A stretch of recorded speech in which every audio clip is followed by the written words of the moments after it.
G'day, my name's Lloyd Grolleman and I'm the Aussie pastor. I want to welcome you to our program today, and believe it or not, we're coming from a cemetery. And I know it's a bit weird, but I actually love cemeteries. I don't love the darkness and the morose and the sadness and the death about them. What I love about cemeteries is the people in them. Not that they're dead, but their lives. When you come here and you read the tombstones, you get little glimpses, little windows, little snapshots into their lives. And I love to walk around cemeteries like this and just read about people. Let me give an example. Right here, you've got the tombstones, two of them, of a brother and a sister. The sister died when she was 7 years old. The brother died when he was 29. Now, I don't know what happened. I'm interested in what happened. But that is a real tragedy for that family. And lying next to them is just a little fella. He was only 2 years old when he died. He didn't get much of a chance at life. If he was alive today, he'd be 38. And yet over here, swinging around here, Hunty, is the tombstone, the grave of a very old lady. This lady died when she was 89 years old. Characters everywhere lying at rest in this cemetery, and I don't know any of them except one. Let me introduce you to the guy I know. Over here, mate. This guy here, his name is Bill McMillan, and he was a mate of mine. More than that, he was a neighbour, and he was a horseman.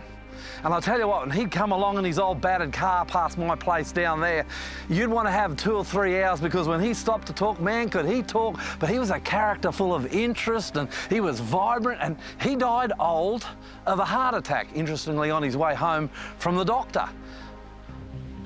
And I missed his funeral because I was overseas shooting for a television program like this. I missed it. And so I never got to say goodbye. And I'm sad for that, because in my own way, I loved old Bill and I'll miss him. You know this old fella? He actually won Shazada 2, it might have been 3 times. What's Shazada? It's only the biggest, most prestigious long-distance horse race in the world. So old Bill, he was a character. Now this cemetery is full of history, but there's another one in our valley here, Forgotten Valley, that's even older. Let me take you to it.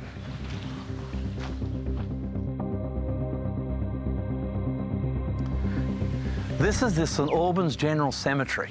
It's one of the very oldest cemeteries in all of Australia. And if you were to die living out here in this valley, now I live out here, and if I were to die, I can't come and get buried here. This cemetery, it was full a long, long time ago. But you know what I love about this place? And I come down here from time to time too. It's a place of significant historical value. The reason I come down here is because I can look at the lives, get little snapshots and windows again of the lives of the people who lived and died in this valley right back. This guy here, Thomas Walker. He died in 1866.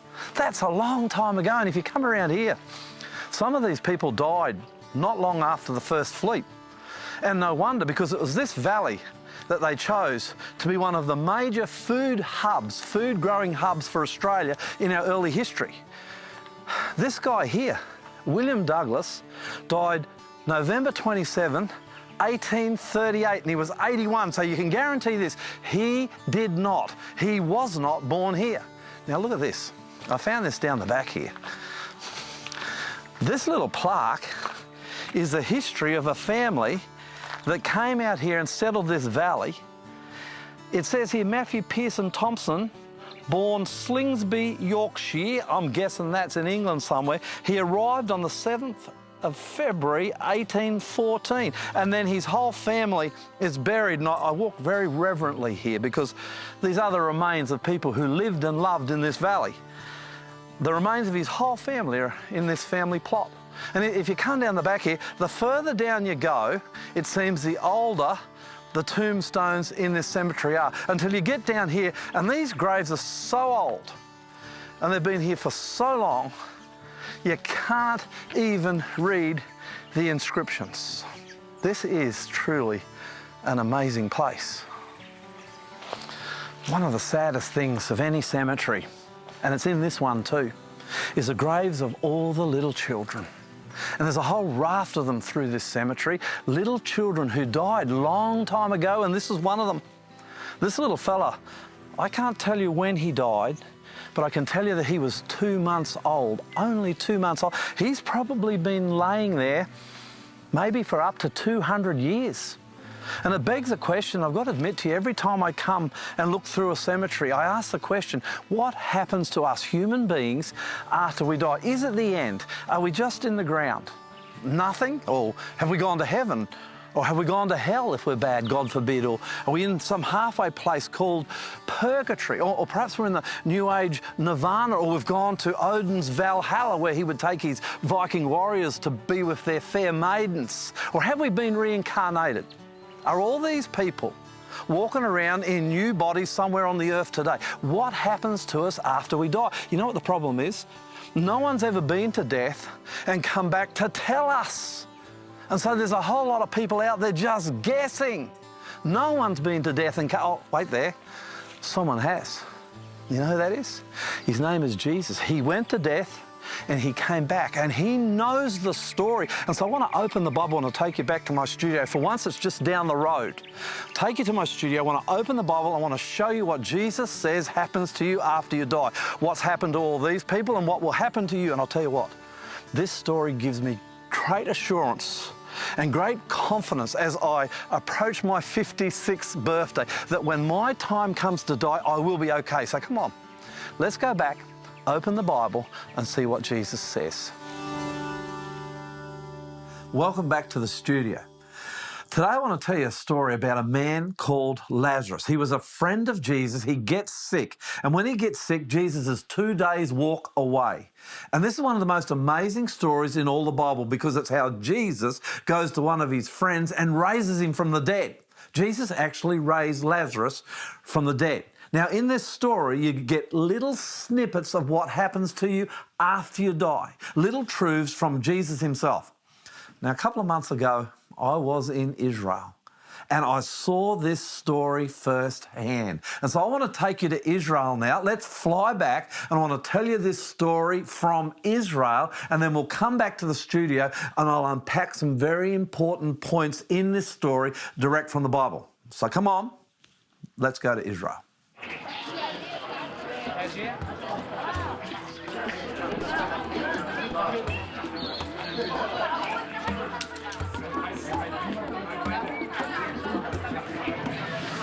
I'm down here on the Jordan River, and the Jordan actually, right now, if you look at it, it's in flood. I'm not sure how much bigger it gets than that, but in today's world, that's the Jordan in flood. Not a huge river. Now, just over the bank there, maybe 200-300 metres, is where Jesus was baptised by John the Baptist. This is quite a famous area.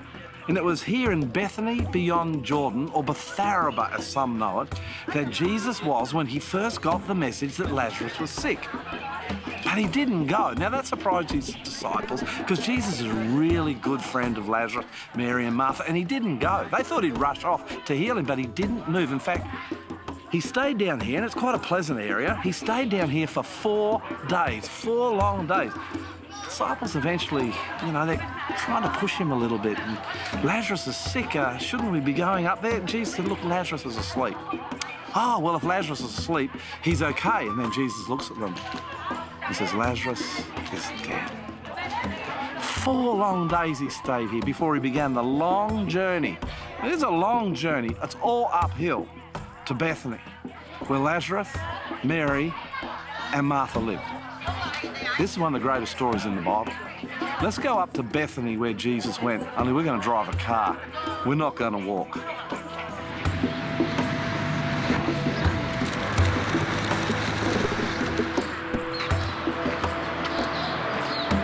So finally, after 4 long days, Jesus and his disciples, they make it here to Bethany. Now, I was interested to learn that the Arabs call this place Lazaria, after Lazarus.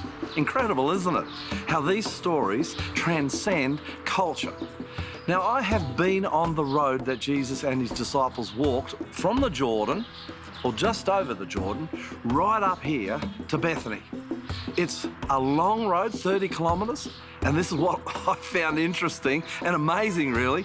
It's all uphill. It would have been at least a 2-day hard walk for Jesus and his disciples to make it here. And I wonder what the disciples were thinking. Lazarus is dead. There's going to be no miracle this time. He's in the tomb, he's gone. Well, we must be just going to comfort Martha and Mary. And they arrived here for what is, I think, one of the most stunning miracles Jesus did. One of the things that's really surprised me as I've travelled around Israel in the footsteps of Jesus is how beautiful this country is. Whether you're down on the Jordan or up in Galilee or here in Jerusalem, it really is a picturesque place where Jesus ministered. And this really is just as beautiful as any I've been to.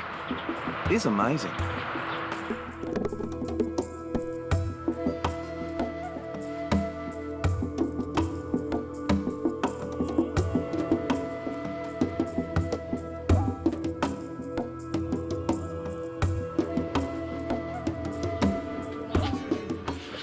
This is the church that they've built to commemorate this great miracle. It doesn't mean much to me, but I think it's worth seeing how this miracle has impacted so many people through so many generations and centuries. This church commemorates it.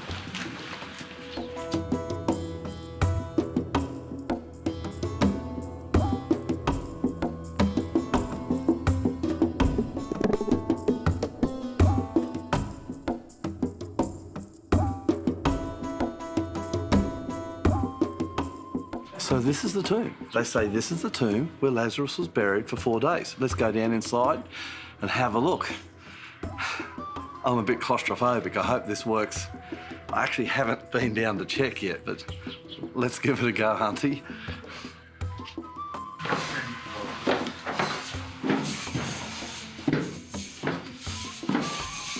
Wow, these stairs are so steep and it goes deep underground.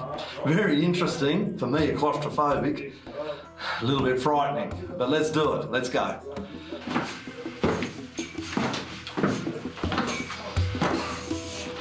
Wow, I tell you what, I'm already 10 metres underground.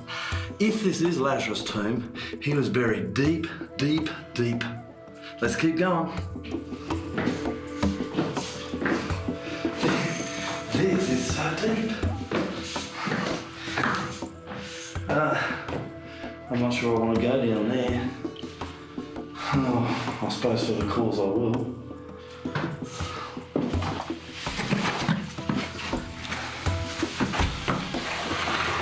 To be honest, it's about now that I wish I'd listened to this and lost a bit more weight.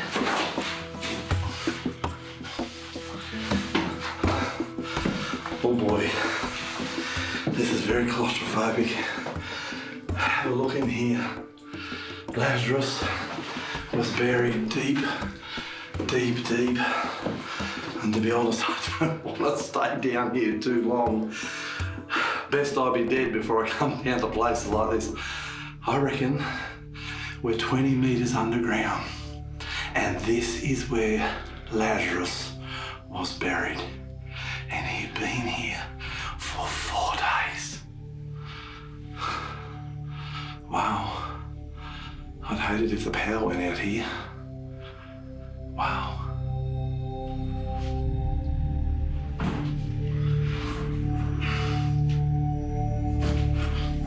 I'll tell you what, Hunty, on muscle me, this is not easy, but I'm celebrating because I'm coming out of the tomb, just like Lazarus must have. Can you imagine? He hears the voice of God. That's who Jesus is. He's God, the giver of life. Lazarus hears his voice. He crawls out through that narrow passage and he begins to climb the stairways to life. This is quite stirring for me as I share this. So this is where Jesus comes. He's with his disciples, Mary and Martha, sisters of Lazarus, a big crowd. I don't know, I wasn't here, but I think he might have just stood over there.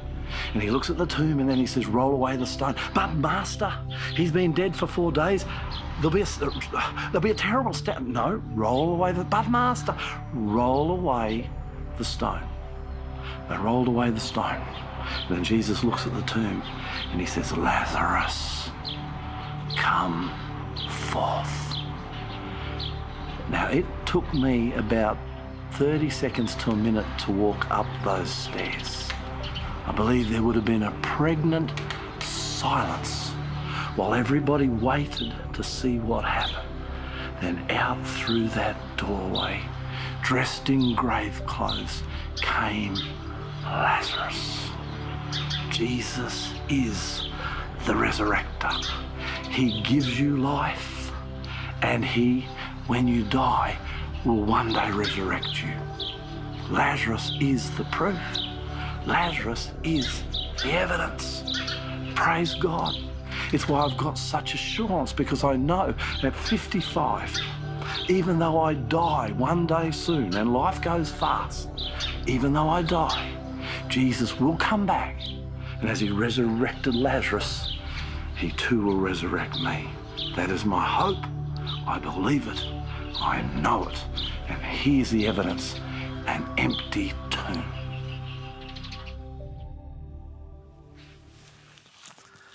I really enjoyed myself over there in Israel, to be honest.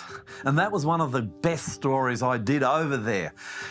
And I want to go to the Bible today and I want to pull out some very important points from this story which I think will help you to understand not only the fact that Jesus will resurrect you one day, and he will, but the fact that Jesus knows what happens to us after we die. In fact, Jesus in this story gives us little windows of truth that tell us the great mystery of what happens after death. Let's have a quick look at the story.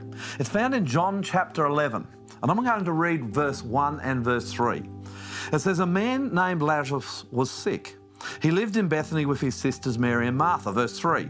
So the two sisters sent a message to Jesus telling him, Lord, your dear friend is very sick. Now, it's pretty much makes sense that they would send a message to Jesus about Lazarus, who was his friend, that he was sick, because Jesus, remember, Jesus is going around and he's healing people everywhere. And I just want to tell you something today. If you are sick, especially if you are sick unto death, go to Jesus. There's no better place you can go than go to Jesus. If you can, get on your knees. If you can't, doesn't matter. Pray to Jesus. Tell him about your sickness, because Jesus, I'm telling you, Jesus can help you. Verse 5. So although Jesus loved Martha, Mary and Lazarus, he stayed where he was for the next 2 days, and finally he said to his disciples, let's go back to Judea. This is interesting. The message goes from Mary and Martha to Jesus. Remember, he's 2 days away. Hey, Jesus, Lazarus, your best friend, he's sick. And you'd expect Jesus to immediately get up and rush back to Bethany to heal Lazarus. But he doesn't move. And sometimes, and this is what I get from this story in this particular area, sometimes when we go to God when we're sick unto death sometimes. It seems God doesn't answer. It seems he's nowhere to be seen. And that's how Martha and Mary must have felt. They sent the message, they expected Jesus, he didn't come. And if you're experiencing that right now, you feel Jesus is nowhere near you and he is not coming, hold on, there's hope, the Lord is coming for you. So finally, Jesus arrives in Bethany. The long walk is over. Verse 17, when he arrives, he was told that Lazarus had already been in the grave for 4 days. Lazarus was dead. He was well and truly dead. There was no mistake. There was no argument. He had been in the grave for 4 days. Verse 20, when Martha got word that Jesus was coming, she went to meet him, but Mary stayed in the house. Martha said to Jesus, Lord, if only you had been here, my brother would not have died. And I love this about Martha. Verse 22, but even now I know that God will give you whatever you ask. What a statement of faith. She had not lost her belief. She had not lost her relationship with Jesus. Now, I know there are some of you out there who have lost someone very close to you, maybe a husband or a wife or a son or a daughter or even a little child, God forbid. But it happens in this world. Be a Martha, and I plead with you on this. Don't give up on Jesus. In the darkest valley of death, whether it be someone you love who's died or you're facing it yourself, do not give up on Jesus. He is, I promise you, He is coming. And He comes to Martha and she says, Jesus, at my darkest hour, having lost my beloved brother, I still believe in you. Don't let death stop you believing in Jesus. So Jesus says to her something very interesting now. Verse 23, He says to her, your brother will rise again. And Martha's answer is crucial. Yes, Martha said, He will rise. Now listen to this. Yes, Martha said, He will rise when everyone else rises at the last day. She knew that her brother was not in heaven. She knew her brother was not in hell or purgatory or Valhalla, and she knew her brother had not been reincarnated. She knew, as Jesus had told His disciples, that Lazarus was asleep and that he would rise at the last day. That's what the Bible teaches from Genesis 1 to Revelation 22. That's from beginning to end, and it's what Jesus is teaching us in this story. So here's the key point of the whole story, and I reckon, my personal opinion, that this is the most powerful Bible text in all of Scripture. In fact, this is why I follow Jesus. This is why I worship Him. This is why I call Jesus. I know Jesus. I know Jesus is God. It's this text. This is a wow, hold on to your seat, power text. John chapter 11, verse 25, Jesus told her, I am the resurrection and the life, and anyone who believes in me will live even after dying. Jesus said to Martha, Jesus said to her sister Mary, Jesus said to everybody who was listening, who had gathered around to watch what He was about to do, He said, I am, Jesus says to you, Jesus says to the whole world, as we face death, as we experience death, as we watch others go through death, and as we go through it ourselves, Jesus says to us, I am the resurrection and the life. And if you believe in me, even though you die, you will live again. Wow, wow, wow. And then Mary turns up, the other sister. And this gives you a little insight into Jesus' personality. Verse 33, when Jesus saw that Mary was weeping, and He saw all the other people wailing with her, a deep anger welled up within Him, and He was deeply troubled. Where have you put Lazarus? He asked them. They told Him, Lord, come and see. Then Jesus wept. Jesus was angry and He wept. He was angry over the fact that not just Lazarus, but we as humans face death. He was angry about that. I like that about my God. He's angry you have to face death. He's angry I have to face death.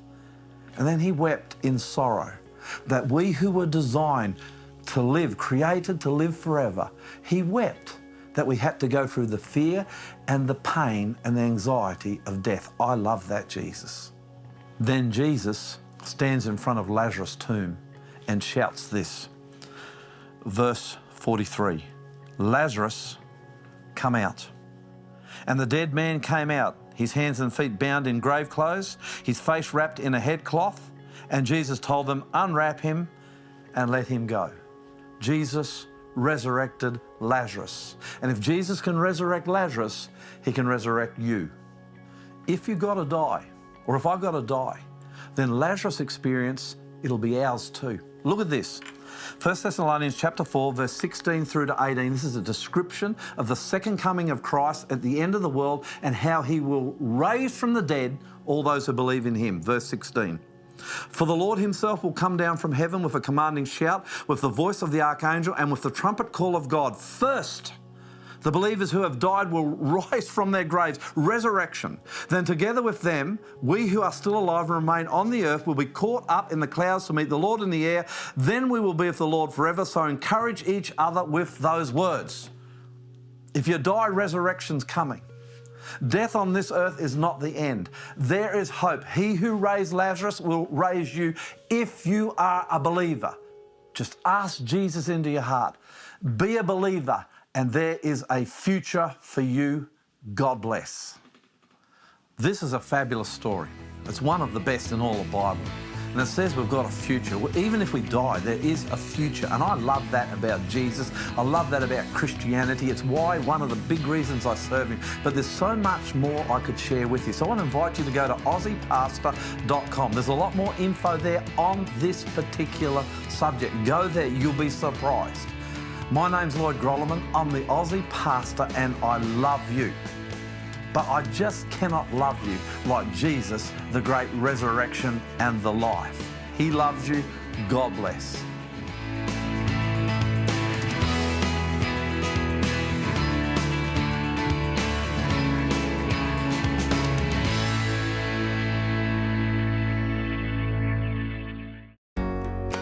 We live our lives running around, rarely stopping to ask ourselves where we're going and what our final destination is. In the end, our lives become little more than routine. Step beyond and discover a path that offers comfort, love and hope. Visit hopeoffer.com/step beyond or call 1300 300 389 for your free copy today.